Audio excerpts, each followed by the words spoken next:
করলো সেটা তো বুঝলাম না। বোঝার চেষ্টা করবেন, আমি আওয়াজ দেব না, তবে কথাগুলা বোঝার চেষ্টা করেন। আল্লাহর সৃষ্টি হলো দুই ধরনের। কয় ধরনের? একটা হলো আহারাজি আর একটা হলো গায়ের আহারাজি।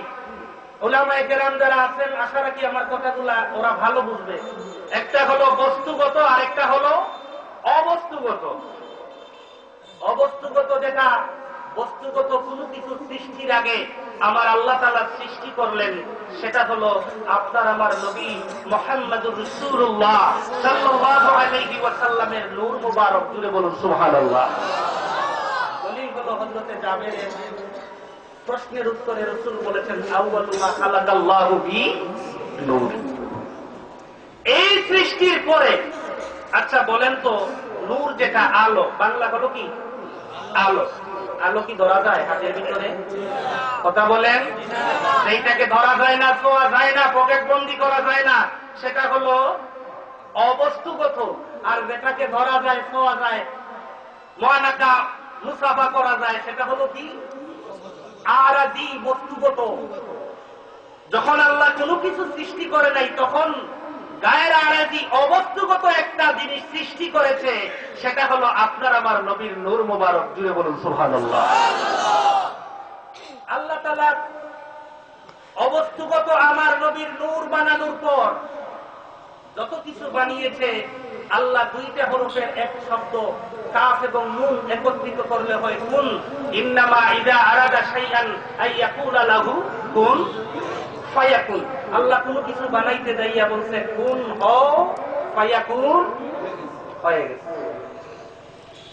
আল্লামা জালালউদ্দিন সুয়ুতী রাহমাতুল্লাহ আলাইহি প্রায় 550 উপরে কিতাব লিখেছেন। কিতাব লেখার ধারাবাহিকতায় নীল নদের মধ্যখানে একটা দ্বীপ আছে, ওই দ্বীপে বসে তিনি কোরআন শরীফের সংক্ষিপ্ত একটা তাফসীর লিখেছেন। তাফসীরের নাম হলো তাফসীরে আসবাবে নুজুল। ওই তাফসীরের কিতাবের মধ্যে জালালউদ্দিন সুয়ুতী রাহমাতুল্লাহ আলাইহি বলেন, খালাকাল্লাহু আযজা কুল্লাল আশিয়া ফি লাফযিল কাউল কুন ফায়াকুন। সুবহানাল্লাহ বলেন। ইল্লা আরবাআতা আশিয়া, চারটা জিনিস ব্যতীত আল্লাহ সব কিছু বানাইছে, কুন হও, ফায়াকুন হয়ে গেছে। কিন্তু চারটা জিনিসকে কোন শব্দ দিয়ে আমার আল্লাহ বানায় নাই? কোন চারটা জিনিস? ভালো করে মনে রাখবেন, না হলে প্যাচ লাগাবেন। অবস্তুগত মুহাম্মদ রাসূলুল্লাহর নূর অনেক আগের বিষয়, নবী মুস্তাফার নূরের পরে আল্লাহ সবকিছু বানাইছে কোন শব্দ দিয়া? চারটা জিনিস কোন শব্দ দিয়ে আল্লাহ বানায় নাই? নিজের কুদরতি হাত দিয়ে বিশেষ পরিকল্পনায় যত্ন করে আমার আল্লাহ চারটা জিনিস বানাইতে। জুড়ে বলুন সুবহানাল্লাহ। এই চারটা জিনিসের মধ্যে চারটা জিনিসকে বানাইয়া আমার আল্লাহ চারটা জিনিসকে হাসি, কান্না, বেদনা, কথা বলার শক্তি দিয়েছে। চারটা জিনিসকে আমার আল্লাহ চারটা প্রশ্ন করেছে।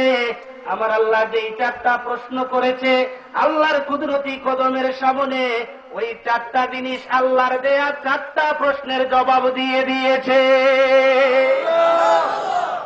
এর মধ্যে প্রথম আল্লাহ বানাইছেন কলম। কি বানাইছেন? কলম। যারা দাখিল আলেমে পড়েন, কওমি মাদ্রাসায় মিশকাতের জামাতে পড়েন, মিশকাতে একটা হাদিস আছে, আউয়ালু মা খালাকাল্লাহু বিল কালাম। উলামায়ে কেরাম যারা আছেন বলেন তো এই হাদিসটা মিশকাতে নাই? আল্লাহ সর্বপ্রথম বানাইছে কলম। এইটা দিয়ে আমাদের ওয়াহাবি ভাইরা দলিল দেয় কলম আল্লাহ আগে বানাইছে, তাইলে জাবেরের হাদিস তো ভুল। নাউযুবিল্লাহ বলেন। এই হলো আল্লাহর সৃষ্টি দুই ধরনের। কভার পেজের উপরে কলমকে রেখে দিয়ে বললেন, উক্তুব মা তাশাবিহা, কলম রে ওই কভার পেজের উপরে তুমি লিখে দাও। সুবহানাল্লাহ বলেন। কলম আল্লাহর দরবারে জবাব দিল, লা ইলমা লানা আন আকতুবা আলাইহি, আল্লাহ আমি যে লিখবো আমার তো কোনো জ্ঞান নেই। সুবহানাল্লাহ বলেন। আদম ছাড়া আর কারো জ্ঞান আছে? আল্লাহ লিখবো আপনি বলে দেন। আল্লাহ বললেন, এটা আমার বান্দার নামায়ে আমলের খাতা, এটার উপরে যদি তুমি লিখতে হয় তাহলে আমি বলে দেই, তুমি লিখো। ইন্না রাহমাতি গালাবাত আলা গাদাবি। জুড়ে বলুন সুবহানাল্লাহ। কথাটা আরবি শুনে আপনাদের সুবহানাল্লাহ পড়তে একটু কম হয়েছে। বাংলা যদি বুঝতেন তাইলে সুবহানাল্লাহ ঠেলাটা একটু শক্ত। কি জানেন, আমার আল্লাহ বলেন, যখন আমার বান্দার প্রতি আমার প্রেম আর রাগ একসাথে চলে, আমার রাগ আমার প্রেমের সাথে কুলাইয়া উঠতে পারে না, আমার বান্দার প্রতি আমার প্রেম বিজয়ী হয়, একটা সাজদার বিনিময়ে 50 বছরের গুনাহ আমি আল্লাহ মাফ করে দিই।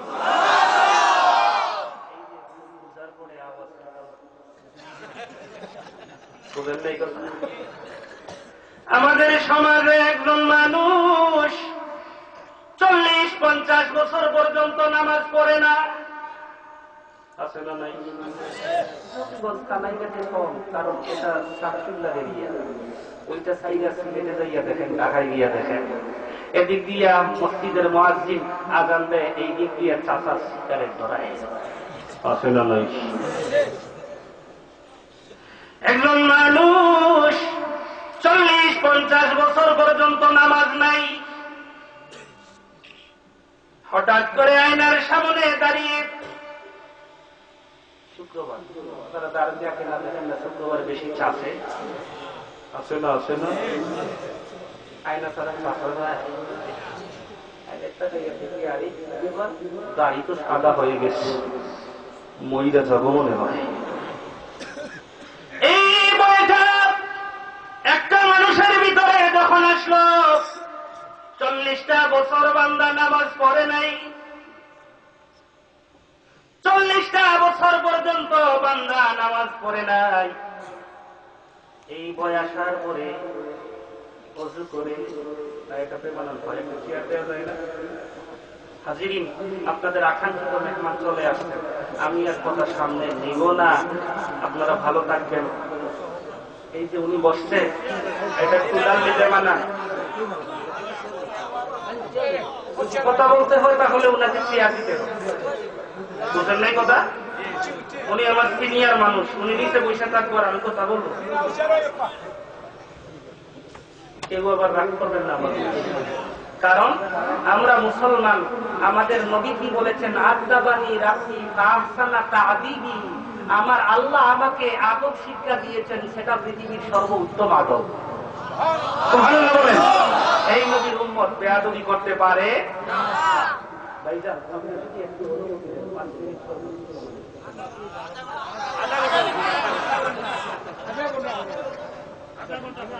একজন মানুষ 40টা বছর পর্যন্ত নামাজ পড়ে না, রোজা রাখে না, রমজানুল মুবারকে লাল পর্দার ভিতরে ঢুকে ডাইলের বড়া খায়, আছে না নাই?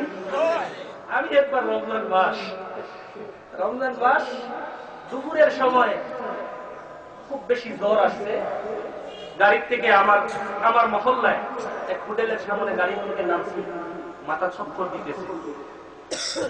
দিতেছে না, পূজা হোস্টেলের বারান্দার পিলারে বসছে।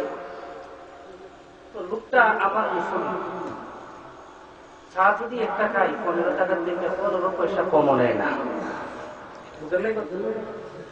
ওই দিন দেখি লোকটা ক্যাশ থেকে দৌড় পেয়েছে, আইসা আমারে আমি চিন্তা করি, এত আদর করে চায়ের দাম 1 টাকা কোনদিন কম নেয় না, কিন্তু এত আদর দেখায়, রমজানুল মুবারকে এত মহব্বত করে কে? ছেলে আরেকটারে ডাক দিতে, এই হুজুরের শরীর অসুস্থ, চেয়ার দিয়ে আয়। আরে আমার দিকে পাওয়ার কি ব্যাপার? চেয়ারে বসছি, বাহিরে ভিতরে ফ্যান চলতেছে, জানালায় লাল কাপড়, ফ্যানের বাতাসে একটু পর্দা ফাঁক হয়েছে, আমি রাডার ভিতরে থাকছি, দেখি আল্লাহ রে, এই লম্বা দাড়ি খাগা খায়, দুপুরের পরে ইফতার করে, আছে না নাই? কথা বল, আছে না নাই? 40-50টা বছর একজন মানুষ নামাজ পড়ে নাই, রোজা রাখে নাই, দাড়ি সাদা দেখে বয়ে ঢুকে গেল,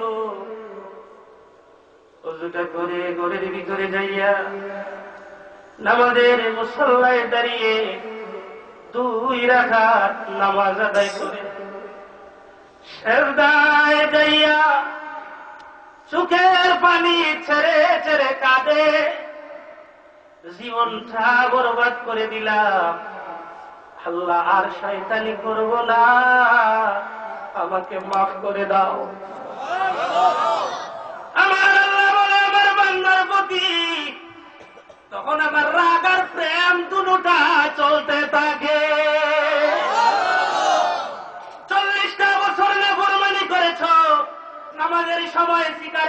দেখেছো রমজানুল মুবারকে জোহরের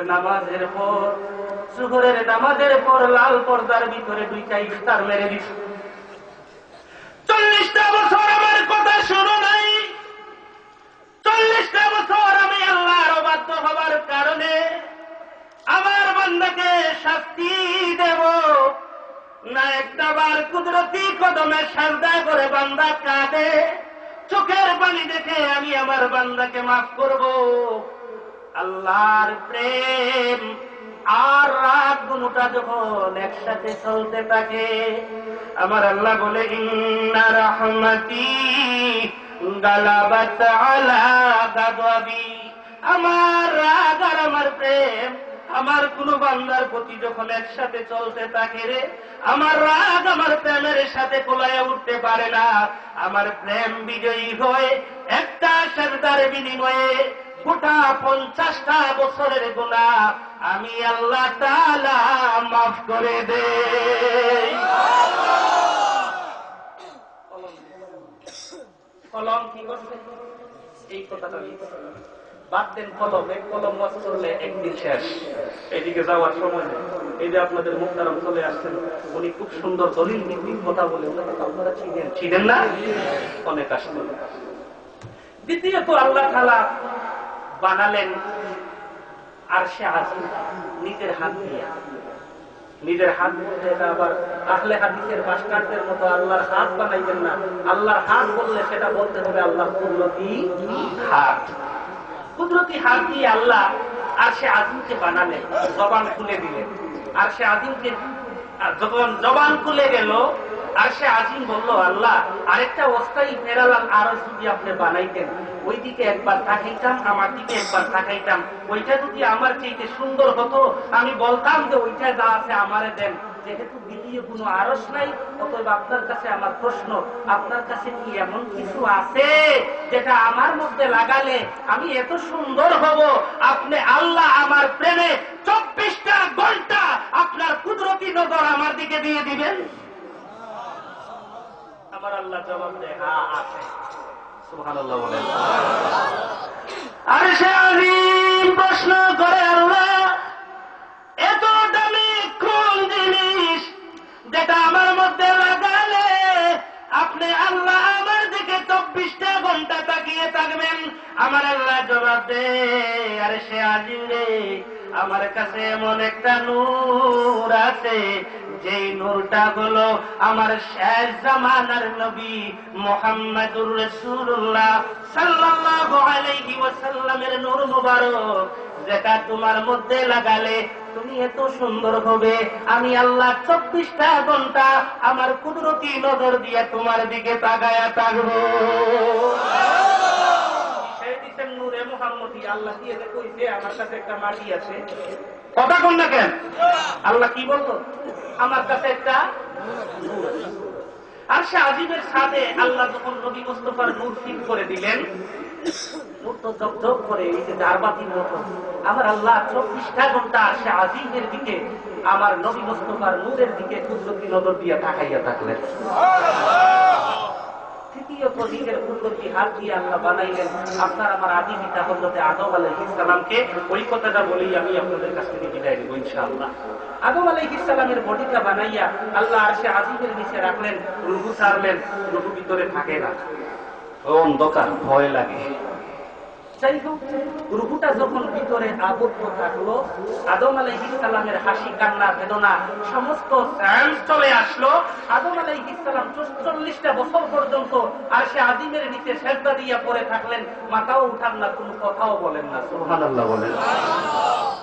আচ্ছা বলেন তো, ওই যে নতুন প্রথম ছেলে বা মেয়ের বাবা যারা হয়েছে, যার 4-5টা আছে, তারও তো একটা প্রথম ছিল না? প্রথম ছেলে যখন আস্তে আস্তে আস্তে আস্তে একদিন, 2 দিন, 1 মাস পর, কয়েক মাস পর যখন আপনার সামান্য কথা বলা জানে, তখন বাবা যারা তাদের কি মন চায় না আমার বাচ্চাটা আমার একবার আব্বাটা কথা বল? ছেলে ক্লিয়ার বলতে পারে না, আব্বা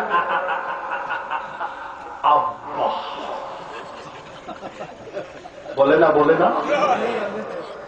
আবার মন খুশি, আবার বলে আমার বাবা রব ডাকছে, সুবহানাল্লাহ বলে। আল্লাহ তাআলা এই মানব জাতির প্রথম মানব আদম আলাইহিস সালামকে বানালেন, কথা বলার শক্তি দিলেন, হাসি কান্না বেদনার শক্তি দিলেন। আদম মাথা উঠায় না, কথাও বলে না। আমার আল্লাহ 40টা বছর পর্যন্ত অপেক্ষা করলেন আমার সৃষ্টি প্রথম মানব কি বলে আমি একটু শুনবো, সুবহানাল্লাহ বলে।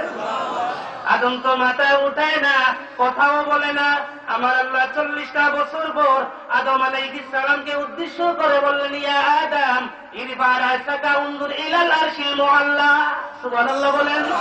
আদম রে মাথা উঠাও এবং আরশে আজিমের দিকে তাকাও। বাবা আদম আলাইহিস সালাম সিজদার থেকে মাথা উঠালেন, উঠিয়ে বললেন, আল্লাহ 40টা বছর আমি সিজদায় ছিলাম, কেন আপনি কি জানেন? আল্লাহ কি জানে না? কথা বল। আল্লাহ তার বড় কয়, আমার প্রথম সৃষ্টি কি কয় একটু শুনি, সুবহানাল্লাহ বলেন। এই যে আপনাদের সিলেট থেকে জকিগঞ্জ লাইনে বাস আছে না, বাস আছে, বাসে স্টাফ কয়জন? একজন থাকা, একজন এই যে সরকারি আর একজন ড্রাইভার। এই তিনজনের মধ্যে সবচাইতে অভিজ্ঞ কে? ড্রাইভার। তো ড্রাইভাররা গাড়ি দৌড়ায়, গেইটে এটা দাঁড়িয়ে করে, উস্তাদ ডানে, আপনাদের লাইনে বলে না, উস্তাদ বামে, উস্তাদ পিছনে প্লাস্টিক, মানে হইল ডবল হইলে প্লাস্টিক। গাড়ি যদি পিছনে দুইটা হয় তো কতলা দরকার। এটা যদি কথা না বলে তো ড্রাইভারদের ভাষা খুব খারাপ হয়, গালি দিয়ে ভাই শালার ফুট, পিছনে গাড়ি দেখোস না। আচ্ছা বলেন তো, লুকিং গ্লাসের দিকে তাকাইলে ড্রাইভার পিছনে গাড়ি দেখে কিনা? কথা বলেন, দেখে কিনা? একদিন এক ড্রাইভারকে ধরে বললাম, ভাই আপনি নিজেই তো দেখেন, তাইলে এই গেইটে দেখে দারোয়ান দাঁড়ানো থাকে, এইটারে গালি দেখেন। হুজুর আমি দেখি ঠিক, কিন্তু আমার অ্যাসিস্ট্যান্টের জবান থেকে শুনতে আমার মজা লাগে। কি লাগে? মজা লাগে। আমার আল্লাহ জানে না আদম কেন সেজদা দিয়েছিল? কথা কন জানে, তথাপি আদমের জবান থেকে শুনতে চায়। আমার আল্লাহ বলে, আমার বান্দার জবান থেকে আমি রবের স্বীকারোক্তি শুনলে আমি আল্লাহর মজা লাগে। আদম আলাইহিস সালামকে আল্লাহ বললেন, বলো তুই কেন সেজদা দিয়ে পড়েছিলি? আদম তো আল্লাহ কথা বলার শক্তি দিয়েছেন, এত পরিকল্পনা করে আমারে বানাইছেন, কিন্তু আমারে তো কথা বলার অনুমতি দেন নাই। 40টা বছর পর্যন্ত সেজদা দিয়েছিলাম আপনার অনুমতির অপেক্ষায়, সুবহানাল্লাহ বলেন। আমার আল্লাহ খুশি হয়ে গেলেন, বললেন, আদম রে 18 থেকে 80,000 মখলুক বা আলম বানাইলাম,